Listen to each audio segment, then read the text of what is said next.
Hello and welcome to The Studio Demands It, an exercise in creative thinking where we will conceptualize, pitch, and craft a film or series based on the demands or stipulations from one of you listeners acting as a hypothetical Hollywood overlord. Hollywood! As professional screenwriters ourselves and massive cinephiles, we talk movies all the time. All the time. And we'd like to believe that we could meet any demand thrown at us. We will be your screenwriters for this episode. I am TC DeWitt, and joining me as always is Jim Jump in the line, Berzelic. Rock your body on time. I was doing. Okay. It's not good audio. I believe you. Me rocking my body. I believe good you. Audio. Okay, I believe you. That song comes up regularly. Yeah. Is it you sing it all the time, just at random points? I guess I do, don't I? Is it like click in your head when you hear someone say "I believe you"? You just go, "Okay." I believe you. Yeah, actually, it does. Must be, yeah. So we in preparation for knowing that today we will be doing a demand, we assume, yep. In regards to Beetlejuice, we decided to rewatch Beetlejuice. We did. And we had a nice conversation about it, which we recorded before this. This is the episode proper. Yep. But we did a 30 minutes conversation about the original movie, which you can listen to in the extended version of the episode over at Patreon. You want to hear a funny thing? Yeah, what's that? I never know when that intro is the intro, the special intro, and when the intro for the show is. It actually the scripted hello. That's the beginning of the actual that's episode. That's the very beginning. Yeah. Oh, okay. Sorry, tangent. Oh yeah, tangent. Someone messaged me. One of our listeners messaged me. I'm not gonna remember who it was. Sorry, I can look it up while I'm talking here. And asked about what are our favorite of those, because it was someone complimenting that I listed all those middle names. Oh yeah. And then the question was, what are some of our favorite? The favorite middle names? Not the middle names, the openers that I did. Because we've done a couple of, and it's easy. It's easy to say the best opening of any episode we've done is Happy Death Day 3. Yeah, it was. You fell into the trap. I did. Like there was a piece of chocolate under a box with a stick on it, and you got caught. I did. You got caught. I really did. It tickles me to no end. My heart. I've said this before. Uh-huh. My heart was racing. Like, please let this work. And it did. It worked. It did. Go back. I didn't even see it. I even knew what episode we were doing. And you still fell for it. M99 was the Twitter user that sent that. So, Nintendo 99. M is in Nancy. Oh, gotcha. Sorry, that was such a tangent away. You said you didn't know when it's the actual intro and when it's me, like the bonus. But okay, if you want to hear us talk about Beetlejuice, we did do that for 30 minutes before, and that's in the bonus section. And just in brief, what a great movie. Yeah. Did you see it, Young? I did. I mentioned it earlier. I don't think I saw it in the theater. Yeah. But I know I saw it on premium cable. Because I didn't see it till, I don't know, 18, 19 years old. Like, I did not have a childhood built around Beetlejuice. Yeah. And it disappoints me because when I finally did see it, I was like, oh, I would have loved this as a kid. I like it now. I would have loved it as a kid. Mm-hmm. But maybe I avoided a goth phase by not seeing it. Maybe. My taste in cinematic romantic interests would have been defined by Lydia instead of Marion, Ravenwood, and Lois Lane. Not necessarily. I mean, it's possible, right? Like sliding doors and all. Maybe there was a version of TC who wore the pancake makeup and black eyeliner. What's the Donuts voice? The Dreary Jim. Yeah, Dreary Jim. I wrote a poem. Would you like to hear it? Yeah, read it for us, Dreary Jim. I don't remember the poem. So Dreary Jim, from a short film Jim directed years ago that has a goth version of me, of Jim. All your personas and your various lengths of beard. But what a fun movie! Michael Keaton is phenomenal in it. Yeah, like he says it's his favorite role in his career. Obviously, like why wouldn't it be? He got to just go cut loose. Yeah. He helped design the look of the character. Like he took a lot of ownership of it. Yeah, because Burton directed him by saying, Beetlejuice has existed at all times and no times. in all eras and no era. And so that's why Keaton created his mannerisms and the voice, and then created the look of Beetlejuice. And that's why he would be. That's why his motivation is to get into the mortal world, exist on the mortal plane, because he never has. He's not like other spirits who died and went to the netherworld, right? Like even Juno, their case agent, her throat was slit because all the smoke was coming out of it. So even she was alive at one point. Great effect, by the way. Practical effect. She was a part. So Beetlejuice as an entity. So everyone we see. Yeah. No, I mean there's a couple extras that don't have obvious death marks, right? And mostly I'm thinking of the parson that crawls out of the fireplace. Right. What's his deal? Yeah. Hey, what's this guy's deal over here? All right, give it up, yeah. But like everyone else we see in the afterlife has some sort of death mark. Interestingly, Adam and Barbara don't. Maybe eventually they would have. Well, they couldn't cross over because they didn't have a funeral. They were stuck in. But they were still able to go to the netherworld. And they just didn't have a death mark. Their death mark would be, it started, they walked into their house wet. Sure. So maybe their death mark would have just been. I mean, they're main characters, so they don't have to obey the rules. Or yes, perhaps time will take their toll, and it will their death mark will show. Well, as we were seeing at the end of it, they are withering away because Otho summons them to the mortal plane, and then they got wet again. Ooh. This movie doesn't make any sense. I take it all back. They didn't actually drown. They died some other way. On impact. They died a way that leaves no mark. The dog did it.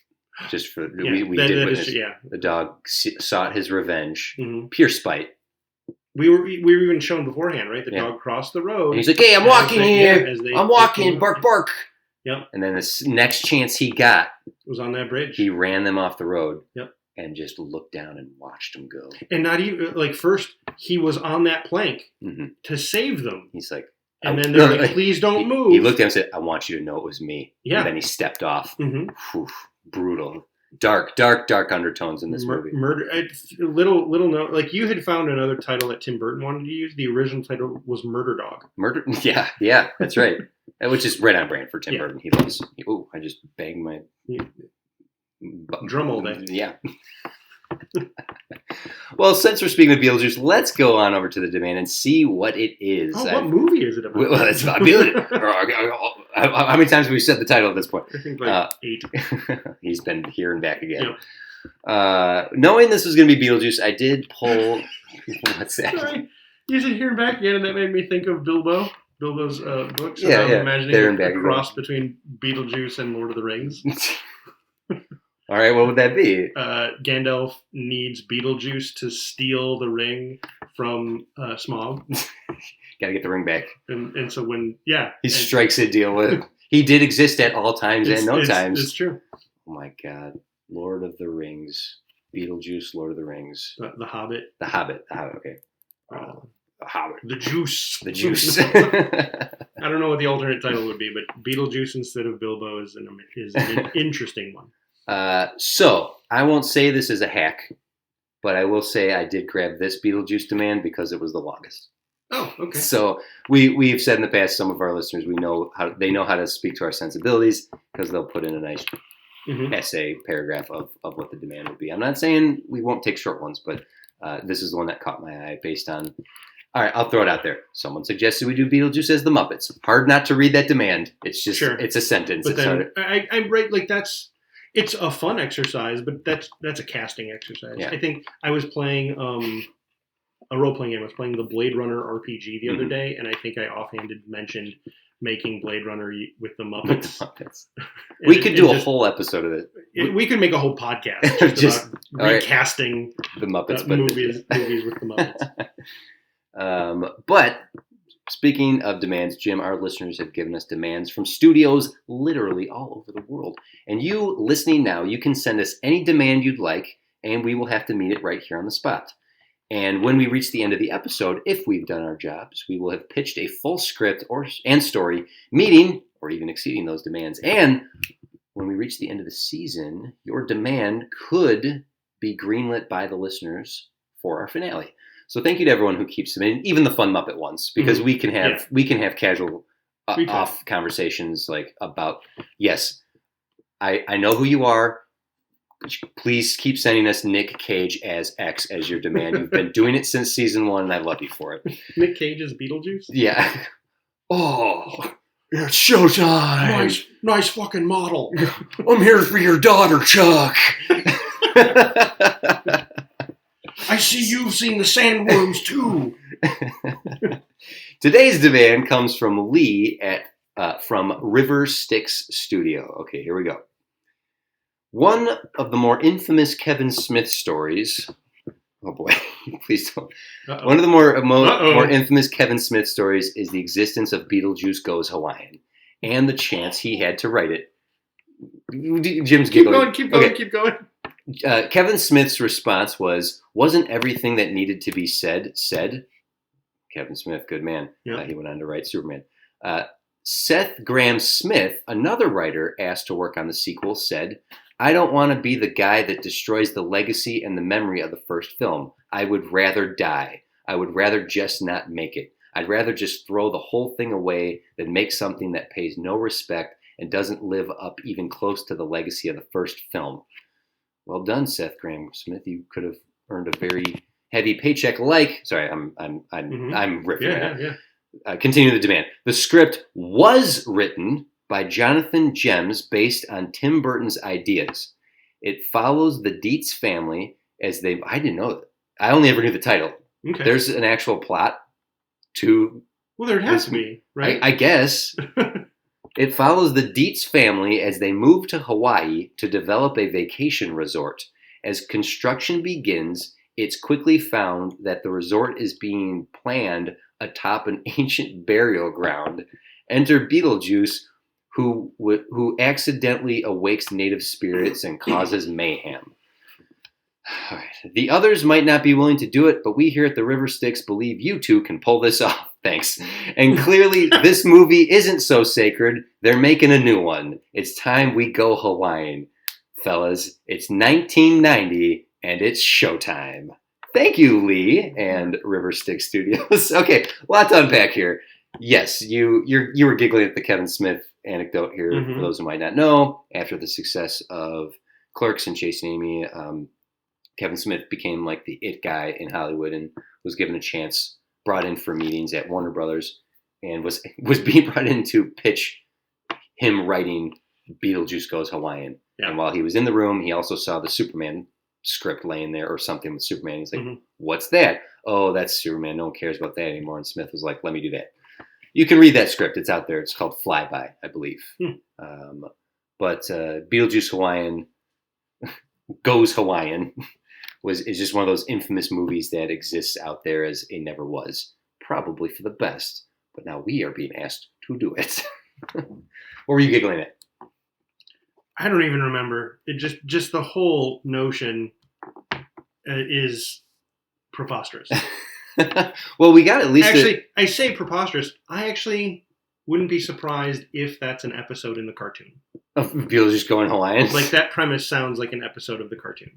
I mean, I could search around for it, but I'd rather just... I feel like I've seen Beetlejuice in a Hawaiian shirt. I feel like, yes, I've seen that image. He's wearing the Hawaiian shirt, and the image is the Hawaiian shirt. He's also wearing a beer hat.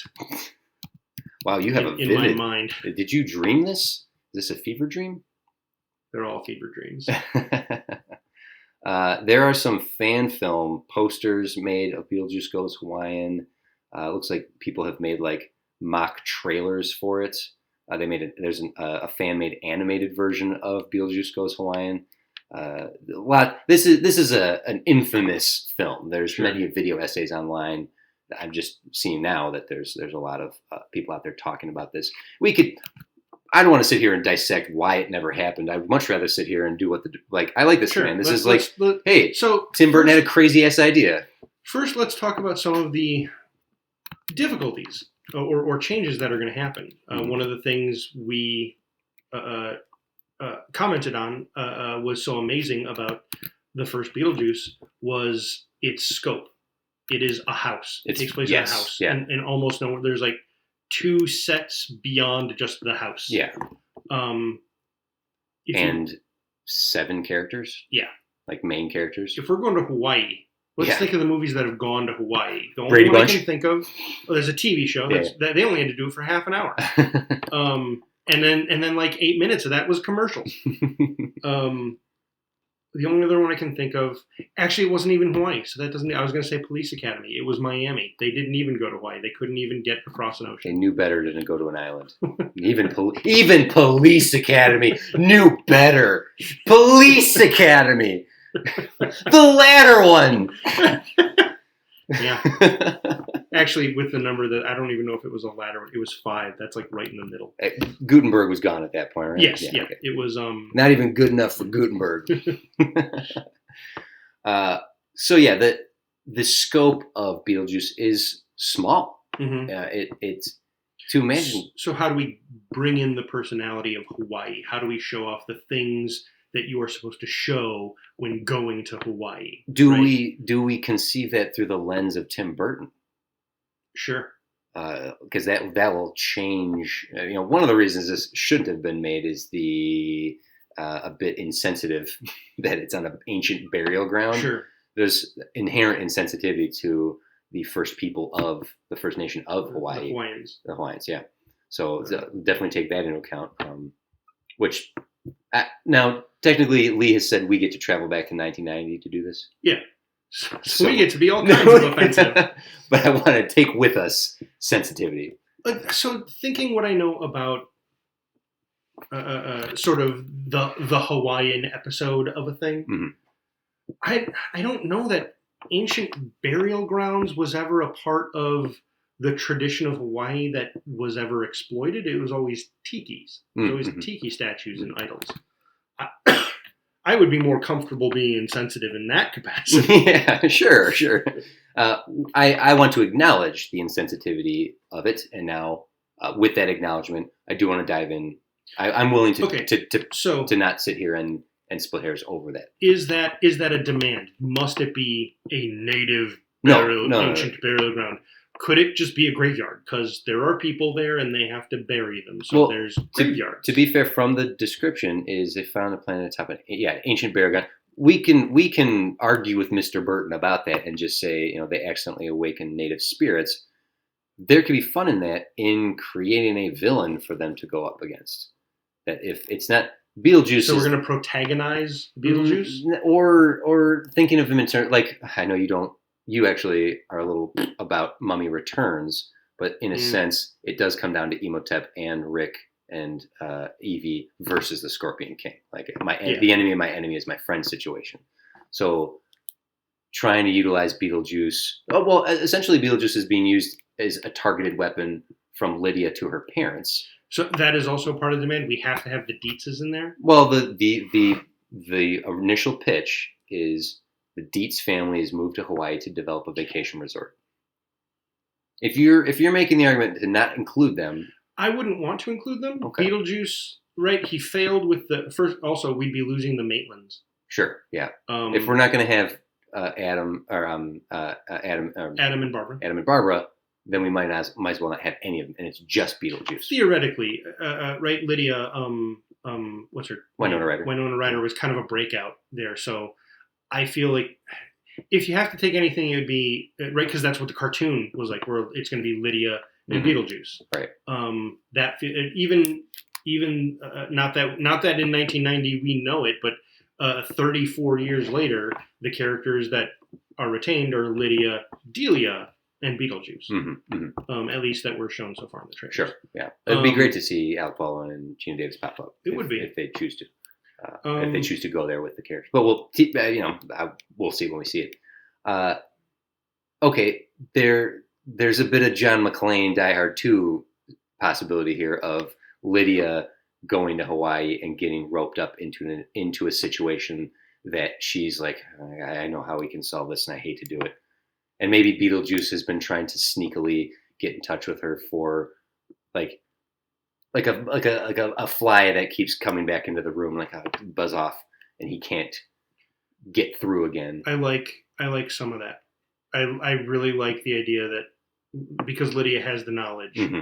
Lydia does, for some reason, summon him. And in such a manner that she can control him or keep him on a leash, in a sense, figuratively.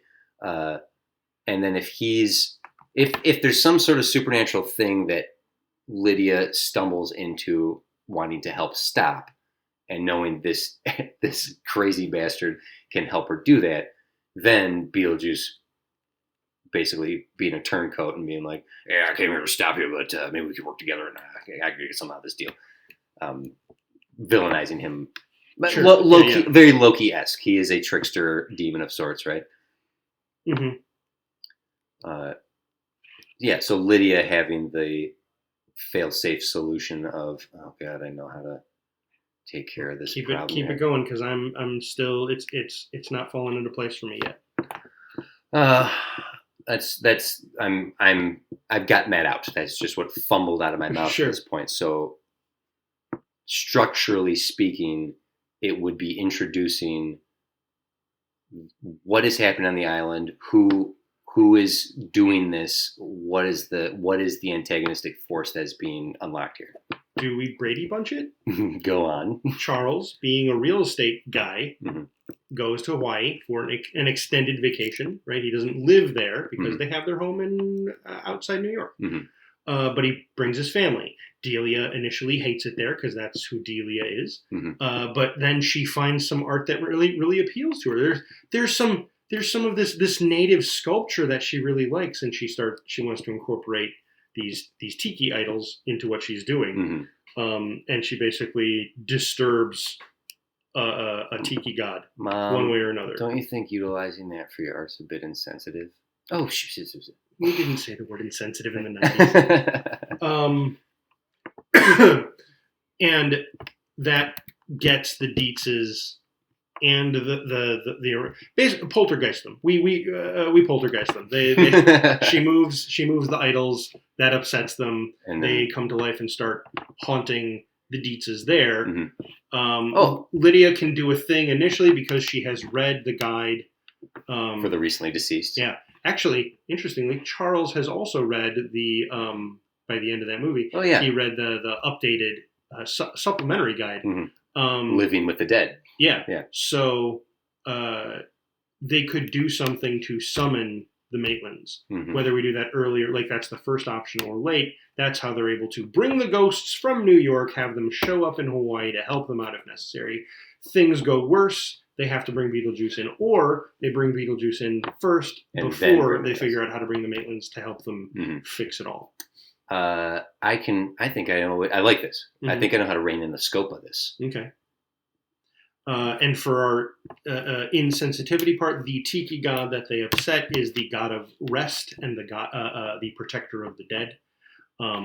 Delia does something to upset that god, and that's why that god has now risen or awakened and is pissed. Yeah. You point out, as a real estate developer, he excitedly purchases a hotel that he's going to develop into a resort, and then when they get there, it is just a crumbling, crappy house. Like it's off in the middle of nowhere. There's like no road to get to it. It's like a piece of shit hotel away from the city. So we have a more isolated location that can keep the scope small, as opposed to having them run. We could even make up a fake Hawaiian island to exist within that chain. Sure. I promised you a second honeymoon. I bought you an island and we can develop it. And then they get there and it's something like that. Sure. That's not the worst. That's why he was able to get the land. So it's almost the reverse of, I don't remember the name of the town.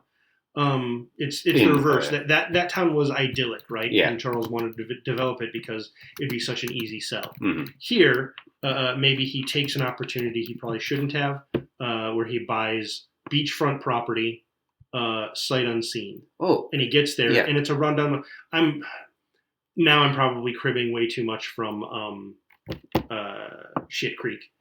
Yeah, maybe a little bit. Captain O'Hara's in their head. I get it, but because the idea being, it is a rundown motel, and it would come with somebody. it would come with somebody who's there to upkeep it. Yeah. Because I don't want to take this where it ends with the Deetzes and the Maitland ghosts running a beachside bungalow motel. Since the town they came from is Winter River, I think their resort could be something like Beach Ocean. No, say like Summer Bay or Summer Harbor or something like that. But yeah, I don't want this to end with them running a hotel. Well, what actually, there's my pitch on that.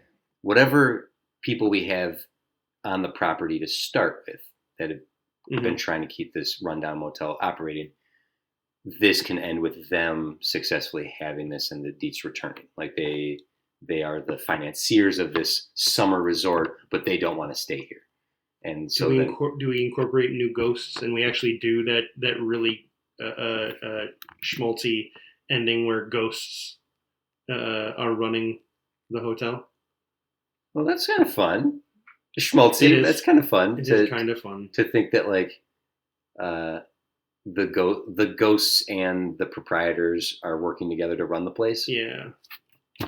Yeah, you want to do that? Well, are we going to do that? I know I'm making it sound too. It could be a fun, cartoony family movie. Well, let's back up and look at the original movie. Once Charles realizes the potential of a haunted city or a haunted town, he was thinking of like developing the whole town to be this place to go to see haunted spirits.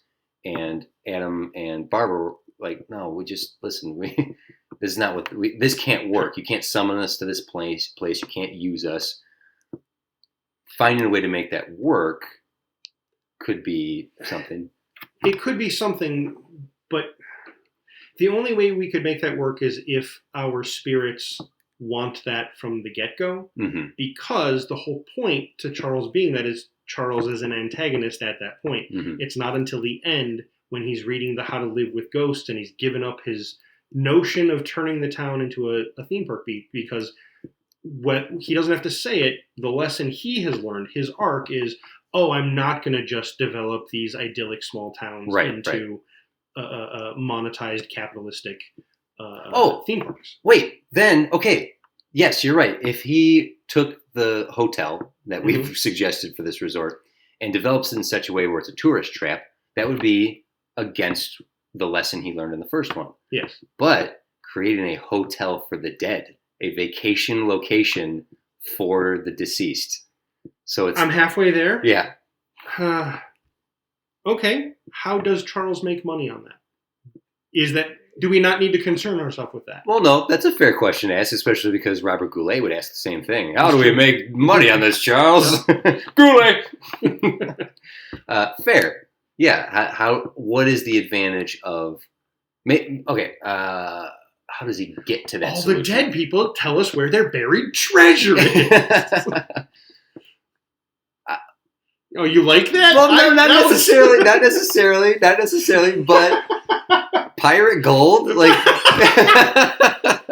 there could be some sort of buried pirate treasure that, like, what are we going to do with a pile of gold? We're dead. You can have it, but upkeep this resort so that this can be a vacation spot for the dead. You're leaning into the mic here. I'm not saying this is the best idea. This is just an idea. Correct. That is an idea. That works for an episode of a cartoon. But not good enough for a film. I don't think it's okay. Even a sequel called Beetlejuice Goes Hawaiian. Right. Okay.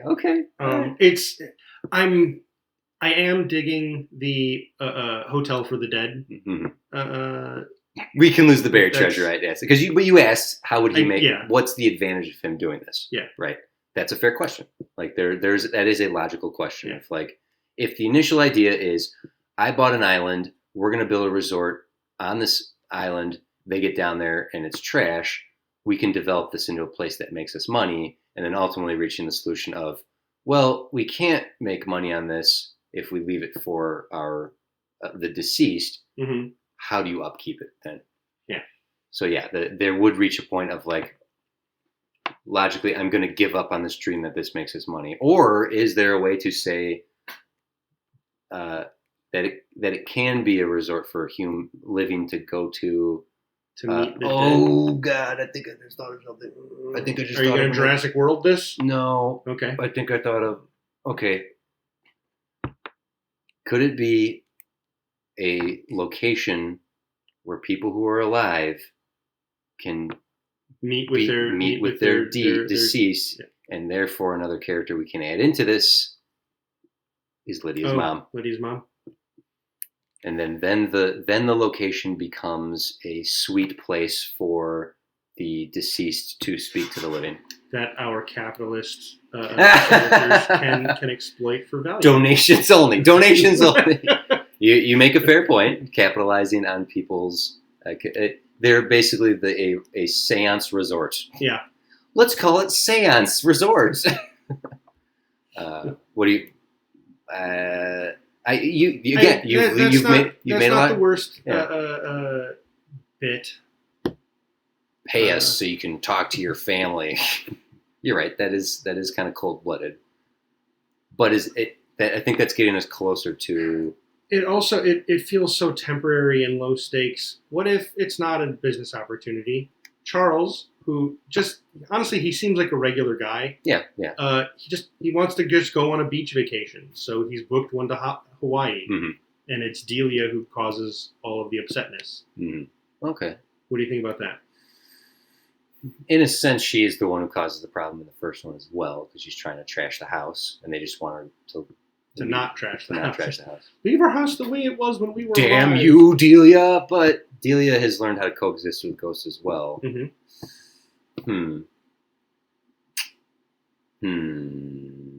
But of the three characters, she seems like the one who we could utilize the most.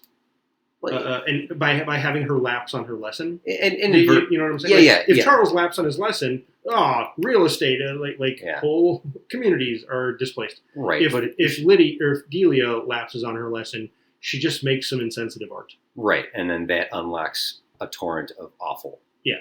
Yeah, that's fair. If we remove the development deal, maybe he just has a vacation. Maybe he just got Actually, that could be the joke.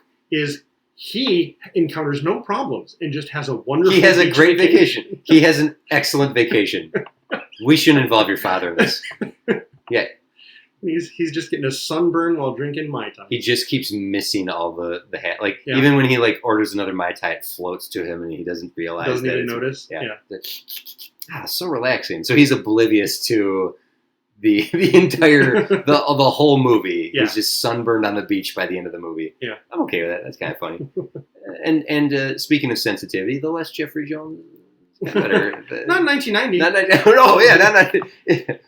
Acknowledging it. In Moving 1990, we didn't know anything. We didn't know. We're moving on. So they go down to. He's gotten some timeshare that's actually a haunted location that Delia upsets. Putting it on someone else. He gets a great deal on a timeshare because he knows other real estate developers. Yeah. They've developed a timeshare on this haunted beach.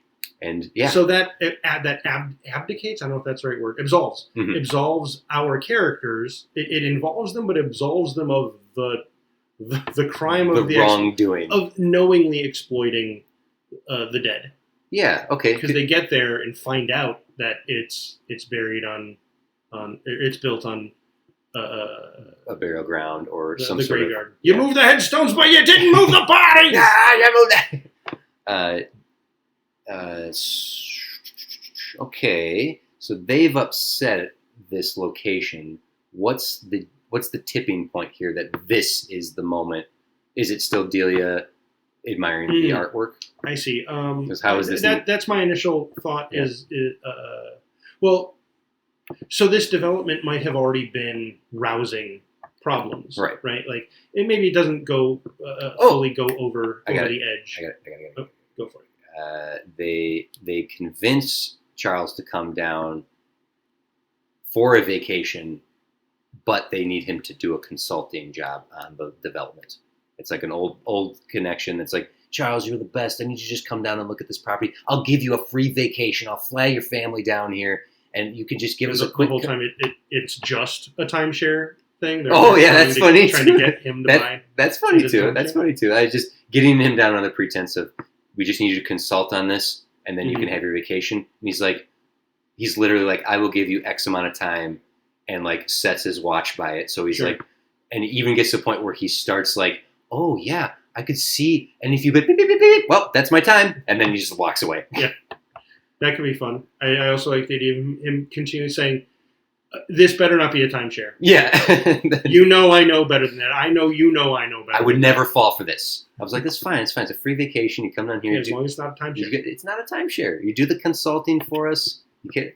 So then is it stop being he has a great vacation and he is stuck in a room the whole time? Or do we give him that could be funny. Or right, because pain is funnier than pleasure. So. Yeah. It might be. So he leaves the whole thing. He's harangued into nothing happened. I sat in a meeting room for 3 days. What kind of vacation was this? I hope you two had fun. So you are lucky you didn't come to the seminar. Yeah. It actually was a pretty good seminar. We have a place in Miami. Next time we won't go Hawaiian. Beetlejuice Goes Miami. It's in Denmark or Sweden or Finland. Yeah. It's like European vacation. Okay, so we're sort of figuring out a way to get we've kind of figured out a good way of getting our characters there or some pretense, and then this place is already having some developmental issues because they've upset some of the land. Well, the idea of consulting, that's good. Maybe it's not actually set up to get people yet, so it's being like it's literally half built. Yeah. Okay, so they're already by time the Deetzes get there, like the next day is actually when they start kind of bulldozing that old rocky area. Mm-hmm. And right? That's when they upset. And so maybe they upset the spirits. Mm-hmm. Yeah. Even if it's a quick consult and be like, yeah, put the hotel over there. Start bulldozing immediately. Oh, you were ready. Yeah. Well, no, I'm thinking. So actually, here's this plays into it. This lets us hit that same note in the that was in the first one. Mm-hmm. They're already bulldozing. They're doing stuff. Right. They're bringing him down. Think of like Jurassic Park. It was already being built. Things were already in place. Sure. They were bringing him down to kind of check off certain things like this is good and this and things like that, and maybe like a few pointers about where to move a bungalow or a gazebo or whatever. Yeah. But they're already doing things. Yes. And so there are construction things doing stuff, and it's the next day they knock down the place, the idol, and that disturbs the graveyard. But the reason that's important because they get there, and one of the things that's already done in the lobby, which still has tarps and scaffolding and stuff, but in the middle of the lobby is a model of the resort and beach and that little weird rocky area over there. Because that's the graveyard that Beetlejuice could be. Yeah. Yes. I mean, he probably could come up through that actual graveyard. No, because the tiki god is there protecting it. He's stopped. So we could even get like a cold open kind of thing. I don't know why Beetlejuice would be trying to bust into like he would be going everywhere else, right? Checking doors. Yeah, right. Every hallway he can go down. Yeah, basically. I'm sorry. Can I use the bathroom? Yeah, and then he just goes and he opens the door and he comes back. I need to use the bathroom again. Goes down another hallway, checks another door. I'm really overly hydrated. Then he goes and checks that. Yeah. Or like maybe do something like in the first one he was checking the newspaper. Mm-hmm. So we sort of use a similar convention and he's flipping through Afterlife television. Mm-hmm. And something about how he can't get the Hawaiian channels for whatever reason. Oh, it's blocked. Yeah. Something like that. And then so that way, then when it gets bulldozed, I want to see some bikini babes. And he go back to him flipping through the channels, and it's open. It's like, oh, what's this? Yeah. Something like that. Yeah, that's fine. Yeah, I like that. Getting him to see a new option out, a new graveyard he hasn't visited yet. Yeah. And that the tiki god, the god that's disrupted, is displaced in such a way. Oh, maybe even this. Like they're gonna bulldoze this area, and Delia's like, "No, you can't do that. Look at this beautiful art. We're bulldozing it. Fine, I'll move the art." And she takes the piece, and all 5 of them. Yeah. This family of 5. Yeah. or whatever have you, but moving the pieces so that the god is actually not in the proper place anymore. So then the graveyard's unprotected. Yep. They bulldoze that. It is now completely open, and Beetlejuice has at least an entry point that they can then summon him out of? Or is that where, if they bulldoze that, does that piss off the gods and now they start running amok? Well, I think that's what pisses off those gods. Okay. So they move them into the hotel and then the shenanigans start happening. Gotcha. Yeah. So maybe they do actually remove the bodies, so it's not a graveyard anymore. That's why Beetlejuice has to go to the model graveyard, or I'm overthinking this, and he can actually go to that the one outside as well. He just can't leave it until someone summons him. Yeah. So the two he can go to is the tiny one or the big one outside. Yes. Yeah. I joked it, but maybe there might be something too in having 5 deities that are disrupted, like a family of 5. There's like the main protector god, and then wife and kids kind of thing. That there could be a god character that Lydia could become friends with because they I don't want anything to do with my family's business. I don't like that. Because the first thing that comes to mind. Well, the thing is, I was okay with the movie. I liked the movie just fine, but Ghostbusters Afterlife.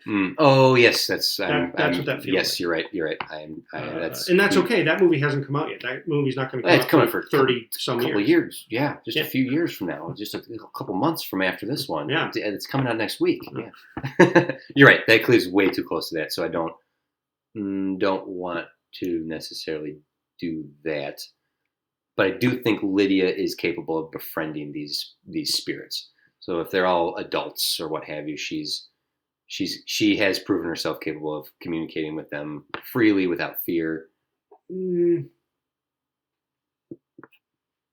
She thinks she is. I ultimately they are hostile. Yes. I don't think they're. I don't think they're just a family that's upset. I don't think that. No. I'm not sold on that. Yeah. I think it should be an angered tiki god. Yeah, I agree. I'm with you on that. And maybe his helpers or it could just be one. It could just be one. I just said 5 because I like more of things, but that's not always the right answer. No, we'll go 5. But I also imagined Delia putting them in the lobby around the model, and you can do a bunch of cool design with all of them being different designs.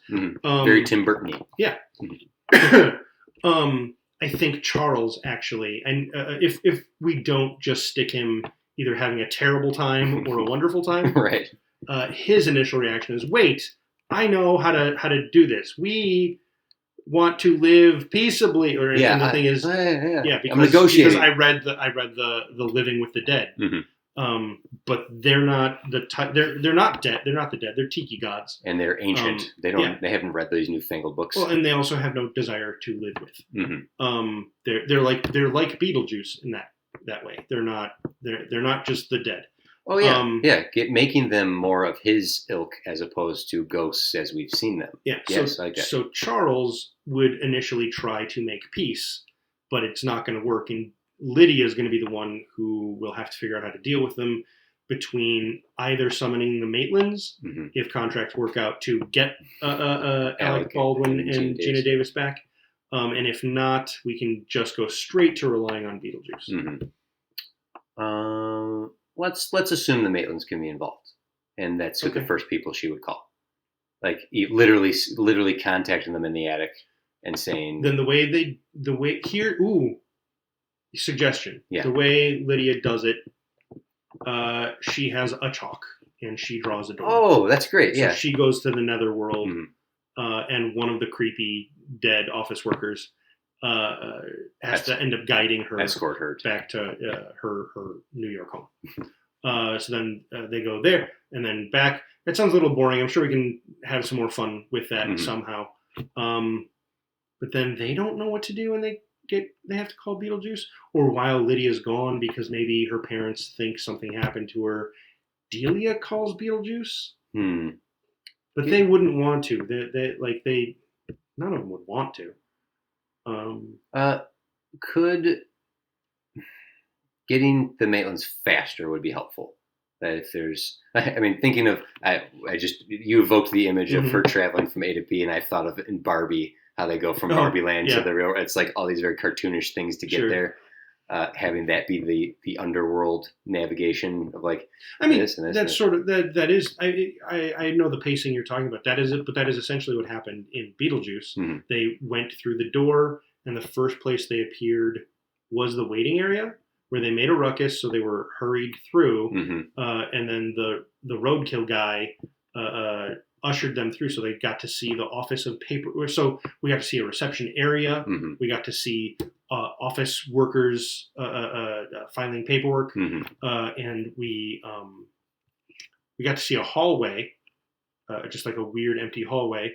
And then they ended up back in their home where they met with Juno, their case agent. But later we got to see them when they were summoned to Juno's office, and we got to see more of the pencil pushers beyond her. So we got a little bit of that, and we could play around with that more. Yes, I do think seeing more of the underworld would be a lot of fun. But you did... a transit system, because Lydia has to get from Hawaii to New York. Yeah. Good job, DC. Yeah, good job. But getting to the Maitlands, and like I need help. There's these ghosts or something. They're a lot like our old friend, and they're running amok and Oh yeah, no, that'd be great. I think it needs to happen. It needs to happen after the Tiki gods or God is awoken and starts causing stuff. She goes there. She's going to be in the Hawaiian reception area. Well, actually, is that fun? Is that to make there be different receptions? Because I don't think there is in the world of Beetlejuice. We can, right? Because that voodoo doctor, the witch doctor, and the shrunken head guy, they didn't die in upstate New York. No. But I don't mind that there being other offices. We can expand the lore that there are other offices. Okay. They would actually either Lydia is first telling them that this tiki god of the dead has been awakened and has been upset, or they already know. And so when she arrives, it's this big mess, and they're like, "You're not supposed to be here. We don't have time to deal with you right now. We got gods running amok up." I'm having a flashback to the cartoon. I think that was actually a big deal in the cartoon. Lydia was not supposed to be in the netherworld, and Beetlejuice had to do like a Beetlejuice thing to disguise her as one of the dead. So they would great reference to the cartoon that we are doing on purpose. A plot point a couple times, or it might have been, who knows, every other episode. Like the mojo would wear off, and they'd be like, "You're not supposed." Something like that. It's like Coco. Yeah. Which I never saw. Great movie. Top tier Pixar. Anyway, having Lydia on a transit system, blending into the underworld, avoiding Beetlejuice in the underworld. Like, here, problems up there. Get away from me. Right, because if she's in the afterlife, she's in the netherworld. That would be big news. Yeah. So he would get an alert on TV or all human spotted, and like, baby, I know her. Yeah. Hey, she owes me money. Yeah. Or whatever Michael Keaton. Whatever he wants to improvise, it's 90% him. Yeah. And then, hey, I hear I have a problem there. You want me to take care of it? I can, no, leave me alone. I'm going to see Adam and Barbara. Tell Barbara I said hi. No, I'm not going to do that. And then if the Maitlands can't go, like if they're like, we are limited to here. But the whole idea is she's going to move them through through the underworld system, or there could be some ritual that they do. If we want them there, we can get them there. Okay. But if we don't, we can also come up with a reason that they can't. Do we want to make them just a cameo, or do we want them to be a larger part of the story? I'm not sure right now what is the best way to go with this, but I do think having some more heroes there to fight the magical gods. I'm actually thinking that's a mistake. Okay. Yeah, I'm not Beetlejuice sold one way. Has not been summoned to do it yet. Mm-hmm. And I think he would be enough. Because then it's a matter of the Deetzes navigating these two beings fighting against each other. I got something. Lydia goes to the Maitlands to see if they can help, and they can't leave. They're like, we are contained here. But we see at the end of Beetlejuice new models. Like they're building the city out. Oh, I missed that. And therefore, maybe the logic behind that is the bigger the model in the attic, the more they can travel the city. Maybe that's the logic we're creating. And if in this time, I didn't notice that. That actually changed. That's an interesting modification to Charles's thing. It's not just that he's decided not to do this. Mm-hmm. He's just going to do it more ethically with the help of not Charles. Charles isn't building up the model. Adam is. Adam has got a new model piece of the store in town. It's like, it looks just like it. And I'm suggesting that we're using that as a way to say the more they expand the model in the attic, the further they can travel as ghosts. And so when Lydia comes to them and says, are you following? Lydia comes to them and says, I'm in Hawaii, I need help. And like, we can't leave the scope of this. Adam's like, okay, I'm going to get to work. I have an idea. And if he starts building, like quickly trying to cobble together another model of Hawaii. But a model exists there. Maybe a transit system. You're right. A model does exist there. I'm trying to think. Basically, what I'm trying to do is create a system, put a system in place here that at the end of the movie, once Beetlejuice defeats the gods but can't be contained, the Maitlands show up and stop them. Like we finally figured out how to get here just in the nick of time to recontain Beetlejuice and lock him away again. Maybe the model's not the way to go that way, but some sort of hoodoo that... What is happening? How did they actually defeat Beetlejuice? They said his name 3 times. And then, Barbara rode in on the worm, and the worm ate him. Yeah. Yeah. Okay, so Barbara saves the day by using Beetlejuice's power against himself. Yes. I'm gonna step aside from the Maitlands and the Lydia, that situation. Mm-hmm. I like that. I think at some point Beetlejuice tries to summon a sandworm to fight the Tiki God, and the Tiki God like rebuffs it like nothing. Yeah. Something like that. Okay. Well, let's take a moment here. I think, regardless of how the Maitlands get involved, let's assume the Tiki Gods get out of hand to the point where Beetlejuice must be summoned. There's only one. Fight fire with fire. Come on, baby, fight fire with fire. You know you got to do it. Come on, look at this. And he pulls up the flaming hand. Yeah. And she's like, fine, with some stipulations, I'll summon you. Okay. Maybe. Let's take a break here, and we'll come back and discuss further. Okay. Sound good? Okay, we're going to take a quick break here. Here's some messages from 6 5 Weekend. Showtime.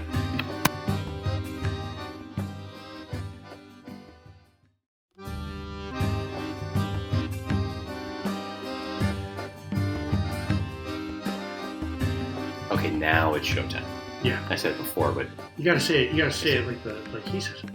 It's showtime. It's showtime. It's showtime. Keaton. Okay, so we have the Deetz down in Hawaii. Disrupt. So what's Lydia doing? She's just going there to chill? Like she has no expectation. She's being dragged along with the parents. Right. She's what, 2 years older? 3 years older? Technically, she should be in college. Right, she's 14 in the... Oh, she's 14. Yeah, that's right. Yeah. Winona Ryder was 17, but Lydia was 14. Yeah. Which is all the more gross that Beetlejuice was trying to marry her. He's green card. It was a green card marriage. Jeffrey Jones. Yeah. Oh, no, don't do that. Why? Come on, don't do that. Come on. You ruined it. I did. Ugh. He gets nothing but timeshare for this whole movie. So Lydia's down there. Imagining her in her, like, she seems to have pulled back a little bit from her gothic look. Like, no, that was just the school uniform she had to wear. But imagine her in like a sun hat and a bathing suit. It's all black. Like she's still embracing the Hawaiian look and her goth look at the same time. I think is kind of cute. Okay. But she is a photographer in the script. She carries cameras. She's got the Polaroid that we see. Oh, sure. So having her be okay. Like, I'm trying to give her a little more agency that you think just having her dragged along down there is enough, or do you think maybe she is willing to have a good time? I don't think she's dragged. She's taking the agency, right? She's going to get help. She tries to get help from the Maitlands. Oh, true. I just meant initially she's there because it's a family vacation, whether she wants to be or not. Like, we're going on family vacation and you're coming. I think that's par for the course for family vacation kind of stuff. Even if you're, it's just especially if your main character is a kid. Okay, they get dragged along on this kind of stuff. All right, so she's there. Delia disrupts this. Charles is screwed up. Who are some additional characters to throw in this? We have our, I was thinking about that. Yeah. As far as other characters from Beetlejuice, not making new characters. Oh, sure. Which we haven't even done yet. Otho. I could see Otho coming back. Like the way he leaves, it kind of seems like he's never going to come back. We don't get to see him in the denouement, for example. That's, I think, mainly what I get from that. Mm-hmm. But it could actually be his fault rather than having Delia be the one to put the tiki statues. I like these statues here. Yeah, we should Delia. We should be perfect for the lobby. Perfect for the lobby. Yeah, not a great Otho, I know, but the idea is there. Yeah. Making it his fault as opposed to Delia, where she's like, you're right, it would be great look for the lobby. Sure. It sucks that he was like, great vacation, you brought your best friend with you. That's fine. He's like family. Yes. Yeah. I like the idea of the minute anything goes supernatural, he just walks away. He's like, nope, and he just GTFOs. That might actually be even better. Because at least in Beetlejuice, he at least behaved or thought he knew what he was doing. And he did, right? He was able to do a seance. He just wasn't able to undo it. Yeah. Which is what created the problem in the end that made Lydia summon Beetlejuice. Because he was the only option. And the last time we see Otho is he's put into a very unstylish outfit. Yeah. Runs away screaming very cartoonishly. So having him brought along, and as soon as the first supernatural thing is, he's like, out. that could be funny. Or like however he's involved, and then in the end, Beetlejuice, something like, I didn't forget about you, round boy. and he goes, oh no, not again. And then he in the same white suit. Same outfit. No!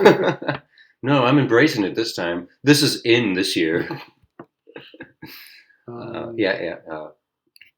But creating new characters like the foreman, or maybe some of the people like involved with the construction, the guy who harangued I think Charles a team of two people really, really wanted Charles's input on this. I don't know why too, but I'm imagining a man and a woman. Yeah. Are you imagining Julia Louis-Dreyfus from National Lampoon's Christmas Vacation? Because that's who popped into my head. I am honestly who I was imagining, and I don't know if she would have been way too young. She would have been literally a child. I'm imagining the woman from The Boys. So whatever her equivalent is in 1990. Yeah, which could have been Homelander. Louis-Dreyfus. The Homelander's quote unquote handler. Yeah. The one who's slowly pulling her hair out. Yeah, Julia Louis-Dreyfus. Yeah, and whoever the guy was from her husband in Christmas Vacation, I feel like that sort of not David Duchovny. Yeah. Kind of, yeah. They're the two that kind of people. Yeah, Margot having they are two. Maybe the guy is actually Otho. Oh, because he is an interior decorator. Oh no! Right, and so that's why he was calling on his favorite land developer and artist to come down to Hawaii and get their input. Okay. I'm right with that. And it gets us one new character at least. It's just whoever he's working with. Mm-hmm. I don't mind that. A foreman character. Maybe some locals. Maybe that vilifies him too. Well, I mean, if he's the I don't know what it can be. If we need to pare down on characters, it can be him. Otherwise, it can be two new people. Nicholas Guest. That's the actor from Christmas Vacation who plays. What? Margot's husband. It can be him. Todd and Margot. Todd and Margot. Perfect. They are our developers. And some sort of local. There should be like maybe a couple of local people. I think it's safe. I think it's better to keep the cast as in relatively small, like the original. Like for the shrimp scene, we have two extra people there. Yeah. We also have Well, one was Delia's agent and his wife, and Goulet. No, not for the shrimp scene. Right. It was Otho's wife or girlfriend. Yeah. And then we see Goulet and his wife later. So there's a handful of extra characters in here. So keeping our cast around there, it's just what I've said Foreman more than once. Whoever's working the construction site, and then his guys are local. Mm-hmm. Maybe some of them stick around to be victims of sort to the paranormal activity. Sure. I don't think we need to victimize anyone to the point of killing them. No. What's the extent of the Tiki gods' actions here? They're going to be Beetlejuice-esque. Okay. Right? They're going to be cartoonish antics. Mm-hmm. Thinking about what happened to Goulet and his wife. Technically, they might have died. They were launched through the ceiling, crashed through the ceiling, and out of the movie. Never saw them again. Perhaps let's try this. The Tiki god is, in being pissed off, is collecting souls, or collecting the bodies of the people to. Why they wouldn't make a statue to an evil Tiki god. Okay, keep going. Sorry, I was going to suggest maybe he's collecting people to put back in the graveyard. So he's. I'm sort of going that way. That the Tiki god is capturing any victims he can get to have his new collection of souls that he lords over. I feel like the moment bodies start turning up the. Okay, right. The then whole development would be shut down. It's we have dead people. So they're not dead. Maybe freezing them in some sort of catatonic state, where they're at risk of drifting between the netherworld, and their bodies are frozen in place, but their souls are trapped in Saturn, kind of thing. Maybe something like that.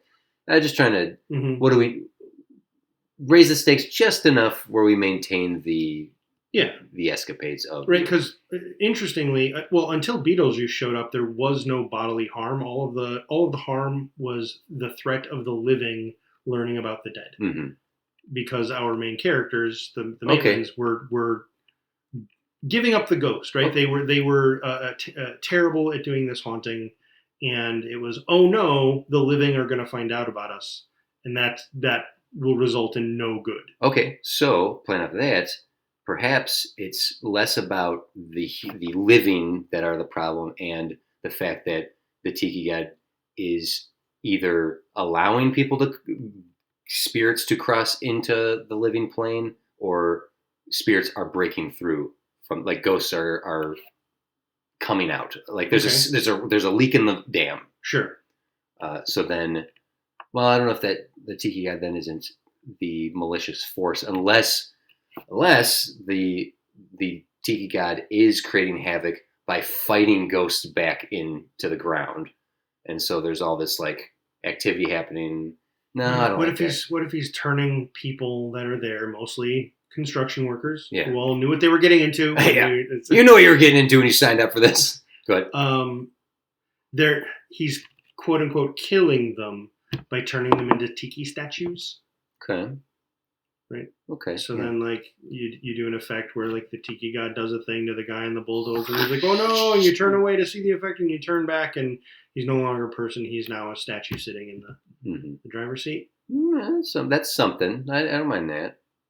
That way, it's deaths, but not the kind of deaths that would be call the authorities. Why is there not police tape all over this place?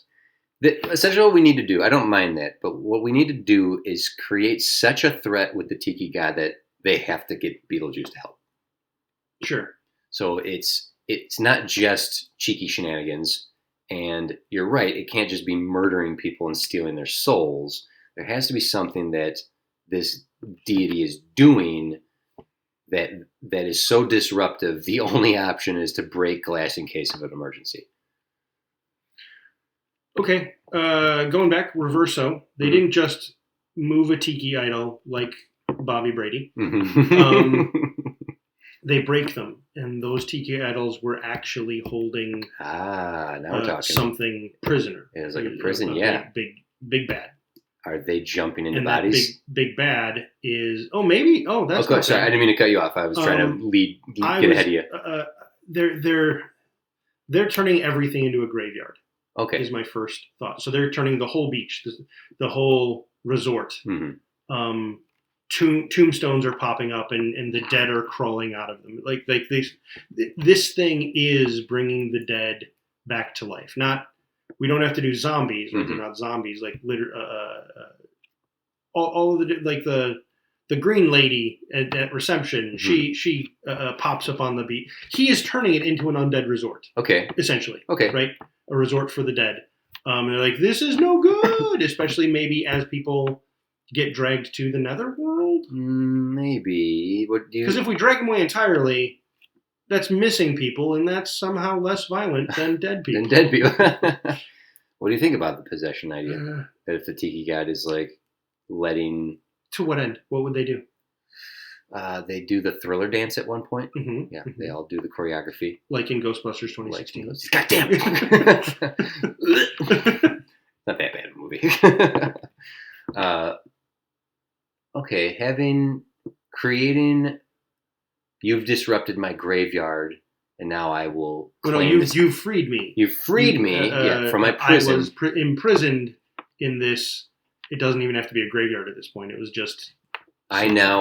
This island shall now be mine, and I will raise all who will follow me.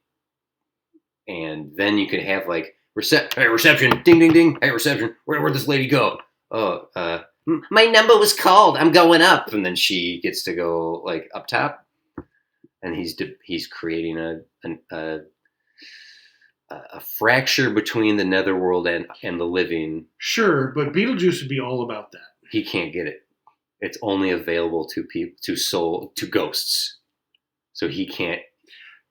Maybe but then we have to do a lot of work of explaining that. Okay. Right? Because technically, we know from behind this because we're fucking nerds. We know Beetlejuice isn't a ghost. We know he's not a normal spirit. Mm-hmm. But the movie Beetlejuice doesn't tell us that. Okay. For us to why can't Beetlejuice go? Mm-hmm. Just because I'm not a ghost. Yeah. Oh, you're not a ghost. Well, what are you? Now we gotta delve into all of that kind of stuff. That's fun and funny, but I think it leaves the question open. It's two hand waving. You've said a thing and now just ignored it. Yeah. Whereas if you never say it, like the first Beetlejuice does, you don't have to worry about answering that. Okay. Pivot. We're suggesting this comes down to Beetlejuice needs to fight a god. Mm-hmm. And to be able to go toe to toe with him. So perhaps whatever this deity is doing, and when it finally reaches the point where Lydia's like, okay, I will summon you with these stipulations, X, Y, and Z, I can send you back, no tricks, like, oh, trust me, babe. He goes up, they clash, and Beetlejuice loses. Because a god versus whatever Beetlejuice is, which allows us to ask the question, what are you? Okay. And there could be an expository exchange of dialogue. A second go around as, I don't know, I'm throwing this out there. Sure. In order for Beetlejuice to be able to defeat the god, Beetlejuice has to be elevated to god status. You want to like Bizarro Monkey King him? Kinda like that. If it's like I can't face this guy, I'm not strong enough. That perhaps some trickery of I don't know. This is really rough as I'm saying it out loud. Of basically elevating his power level by bestowing some title upon him. I think his title. I think he already has more power than he even shows in the movie. Okay. So we don't have to do that. Good. Okay. Yeah. I walked us there, and I'm going to turn us around and walk us back. Okay. But it does have to come. It does ultimately come down to Beetlejuice versus the deity, right? Yeah. That's what we're suggesting this comes down to, and so. How does Beetlejuice defeat this guy? Like, what's the logic behind this? Is Beetlejuice just inherently more powerful than a god? Baby, I'm more powerful than a god. And you just need to let me cut loose. I think we for him being momentarily on. I think thinking of him like Loki, I think is good. Mm-hmm. So momentarily he's on our side, but the moment he's done taking care of that thing, mm-hmm. he's going to turn right back around. Oh, okay. I have an idea. A new idea. Go for it. New idea. Okay. Beetlejuice is stuck in the underworld, right? Yep. He just wants to be on our plane of existence. Yep. If he could somehow be allowed on our plane of existence with stipulations, there might be like a win-win scenario here. And what if, in order to allow Beetlejuice to fight the deity on home turf advantage, they signed the deed of the hotel to Beetlejuice, so he is the proprietor of the hotel by the end of the movie, and then he gets to be the manager of the hotel. He can't leave the island, but he does get to exist on a plane where he's no longer stuck in the underworld. And so the big thing is, the whole movie of like say my name 3 times to get me to the point of doing what I do in the first one. It's now sign it, just sign it. Let me sign it. Like if it's about contracts and cutting deals through the whole movie in one way or another, even simplified, sure. It could come down to sign the hotel over to Beetlejuice so it's his house, so he has home field advantage. And that's how he defeats the god. And then send him right back to you can have your graveyard back. I don't care for it, okay. But I don't have any better thing. Like I actually think Lydia, like the first, that repeats the first one too much, but I feel like Lydia would agree to marry him. I don't like that. If he actually gets rid of it, yeah. And then they do right there get married, and he becomes real. And either we do, I'm not sure what we could do there, but the first thing that comes to my mind is, turns out he doesn't like it. Your ball and chain. I hate it. Like he's become mortal. Yeah. And he's just not for it. He's just we Superman 2'd this. I want to make the suggestion again. Imagine this ending with the ghost hotel, with the manager of the hotel as Beetlejuice. Beetlejuice? Yeah. Beetlejuice wins? Yeah. He's still trapped. He cannot leave the island. He cannot wreak havoc anywhere else, but the hotel is his, and it exists on the mortal plane. And nothing brings him more glee than the occasional wayward soul who happens upon the island that he can mess with. And our developers lose. Yes. Our developers lose. And the Deetzes get to go home. Yes. Everybody wins. I think that actually sounds pretty good for a movie called Beetlejuice Goes Hawaiian. I'll take it.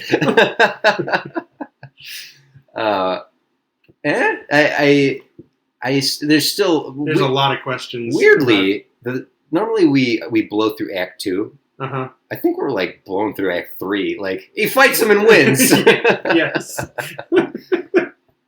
So the lingering issues here. If you can love it or hate it right now, we'll back into the movie, the meat of the movie. What exactly is this deity doing? Being a bad guy. I still don't really know. Yeah, turning people into tiki statues.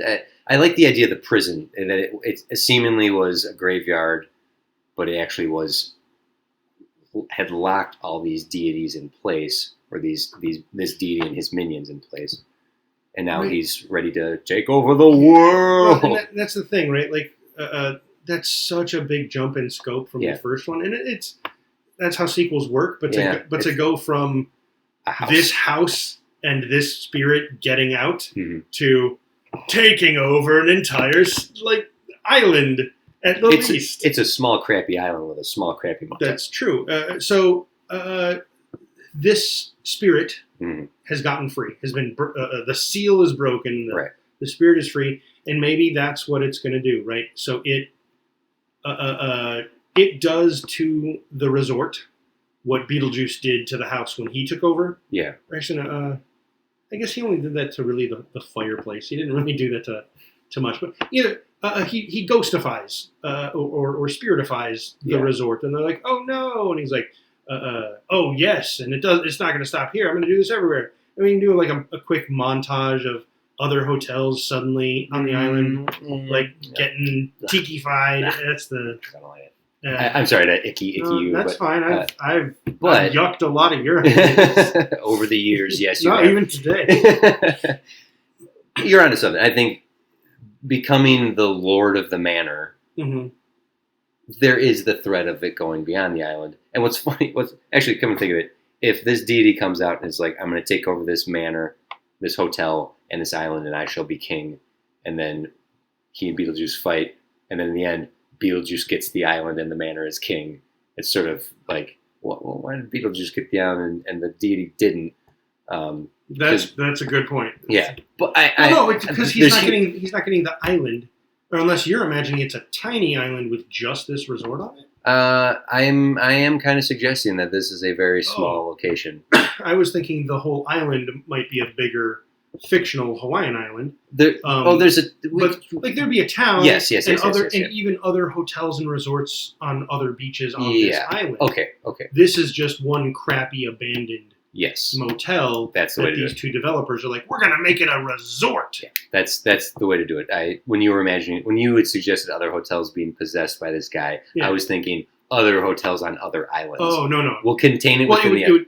He's this one, and then as that starts happening, and then I'll see what's beyond that. Yeah, right? that should be the threat. Like that should be the threat that it will start here and spread. Sure. And therefore, this thing must be stopped. And just to say it, to get it on the wall, just in case you come up with something related to this is a better idea. I think this goes too big. It could instead be a spirit related to the Circle of Fire, the volcano that makes the islands. Mm-hmm. It could still be that, but still somehow related to just this island. So it's a fire god of some kind, fire spirit. I think containing that might be too much. Containing it to this small island with the threat to the town on the island, it raises the stakes just enough. It would be like if in Beetlejuice 2, it was still in the house and then bled into the town. Sure. And not the state or the world. Yeah. But the possibility, the threat of that, even if it's mustache twirling, I will someday take over the world. Even if it's that suggested. We could even show that. Wouldn't even need to show it happening to the town. We could show it happening to the model.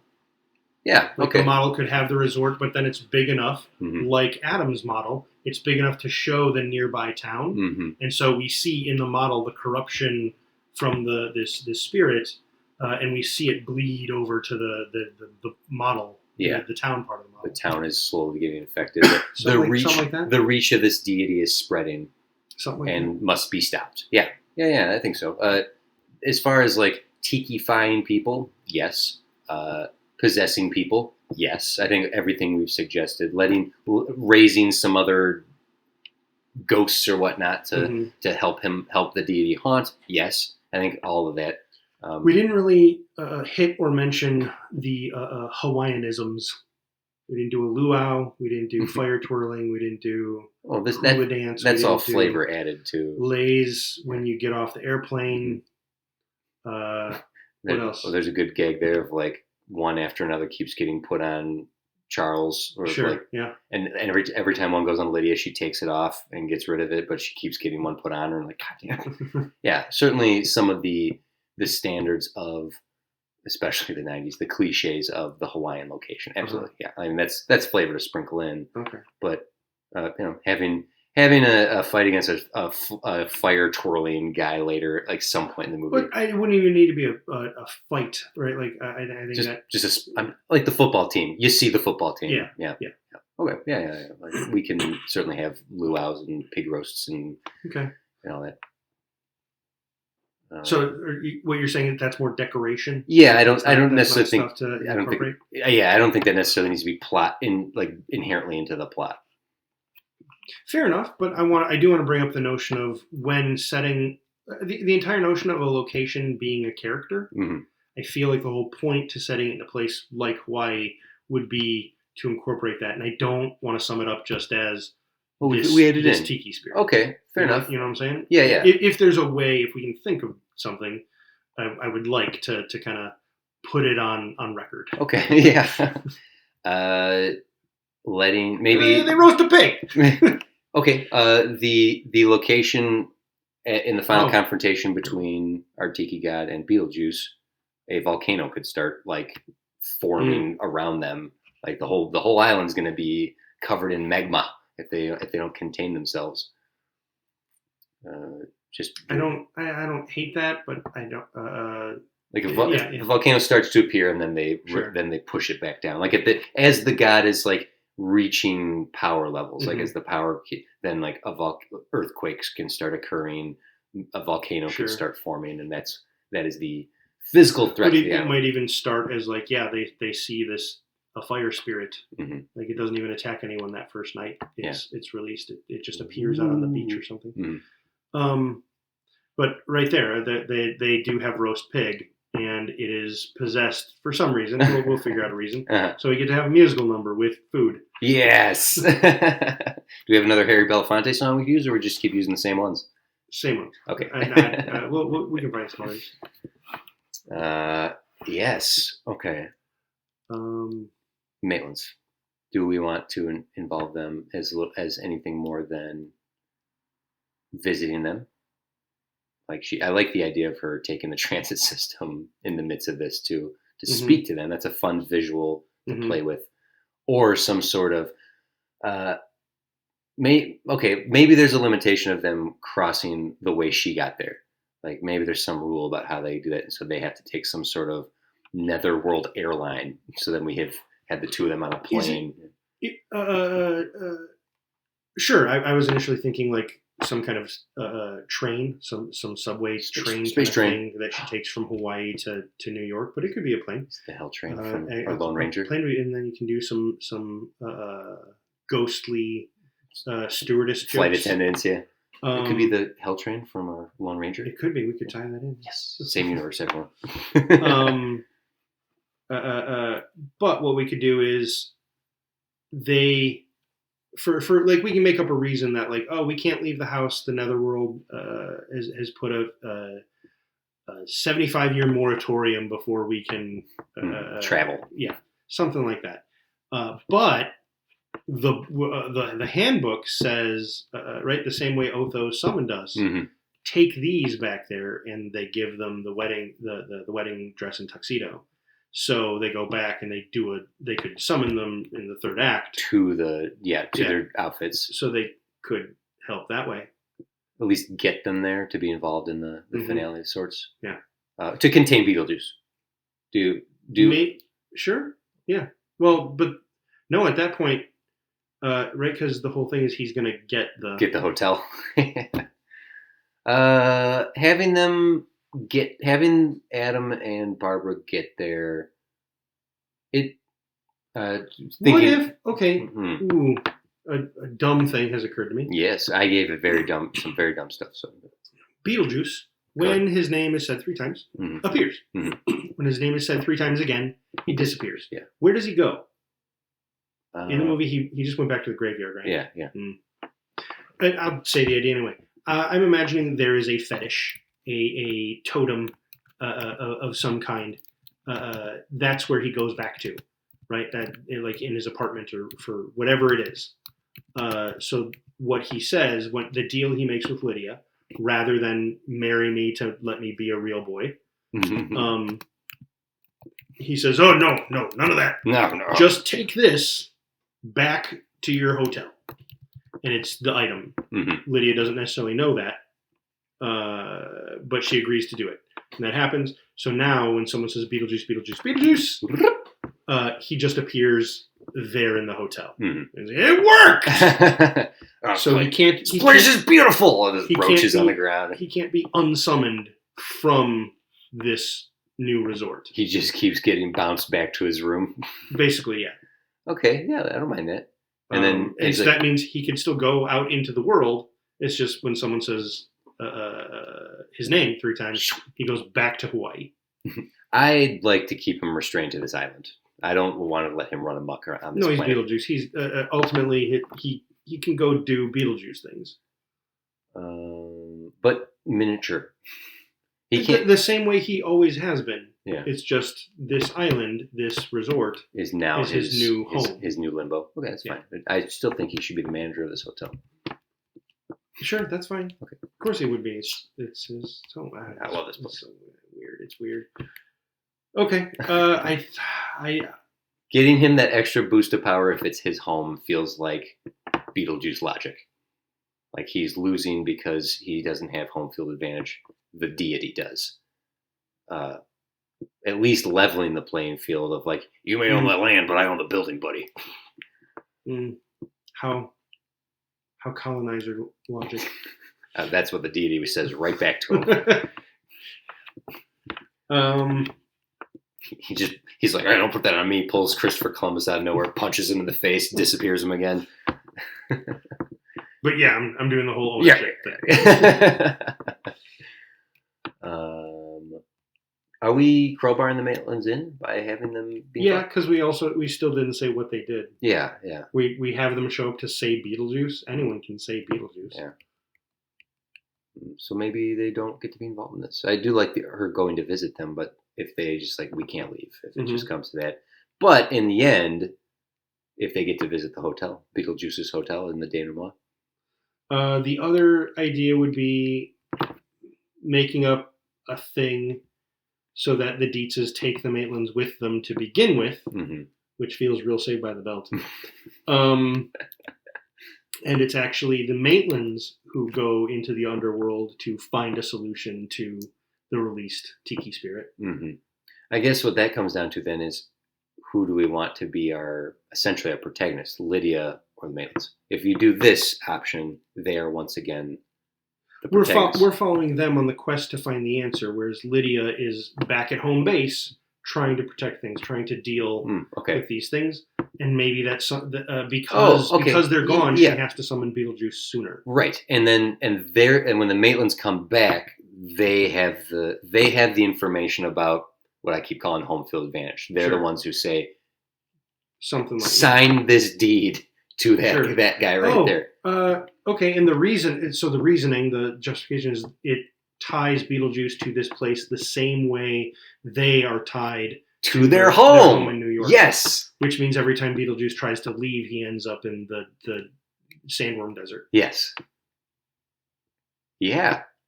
And he doesn't realize that when he agrees to do it. Yes. They basically fail safe it.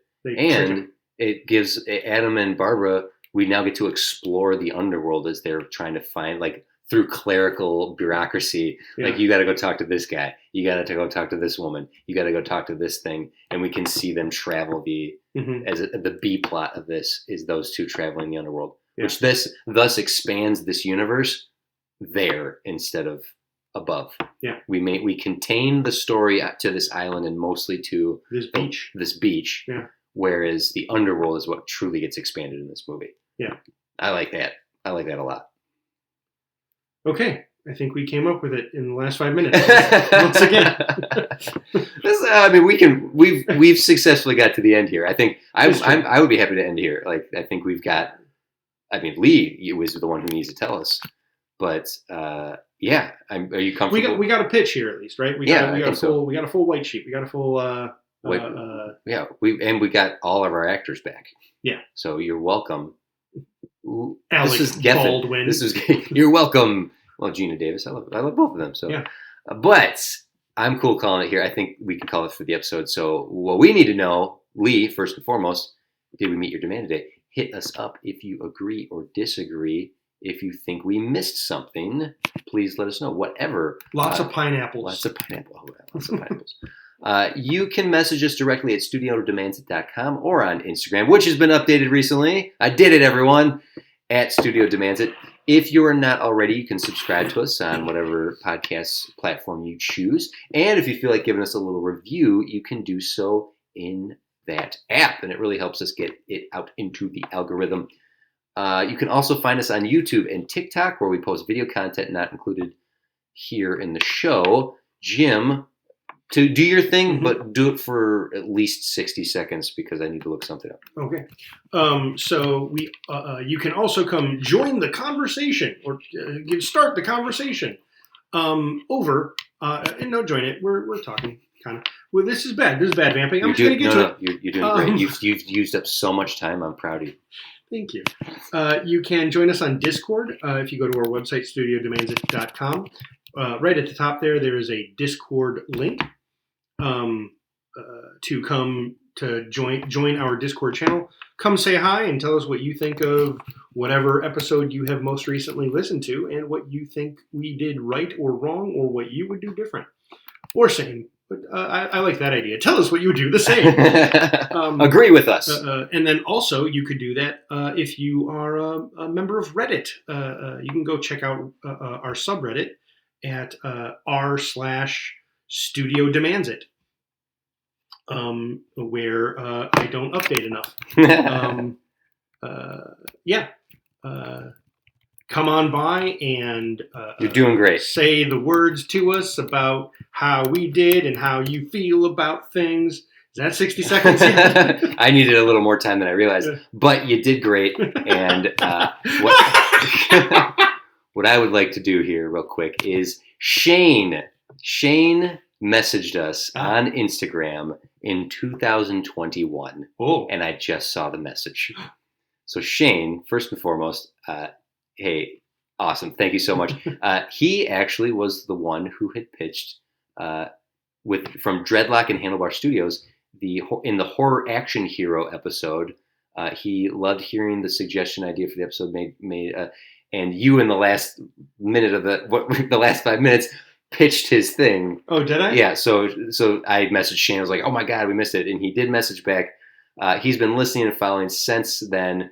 He's loved our most recent episode, which was Alien 3, and you guys are doing awesome. Look forward to hearing the next one. Thank you, Shane. I'm glad you're still listening, because my message to him was like, oh no, we ignored him. 3 years later.